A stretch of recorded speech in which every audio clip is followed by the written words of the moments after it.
Well, one of the things that is clear in terms of what leads to behavior is something people can experience. So it's one thing to say you're going to tell people about things, and they might listen passively and decide whether or not, and they probably won't remember what they were told, even if you had a public service announcement.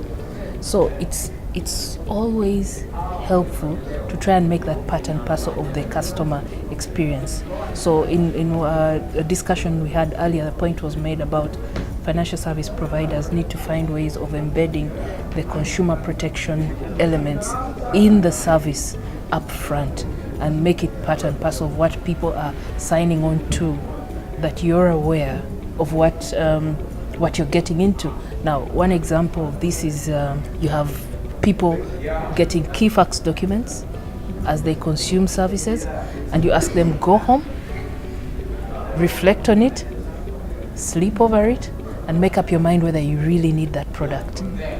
This is the total cost of credit. This is the length of time you'll be paying. This is what it all means to you. Is that something you can work with? So that by the time people come back to you to say, I actually want it, they've thought through. So there's need to build in some of those elements in the consumer experience. There's also need to be proactive as regulators in how we can protect the consumer. What are the arrangements for consumer education? At what time do they kick in? Who takes the lead? Which aspects of consumer education should be done by which stakeholder?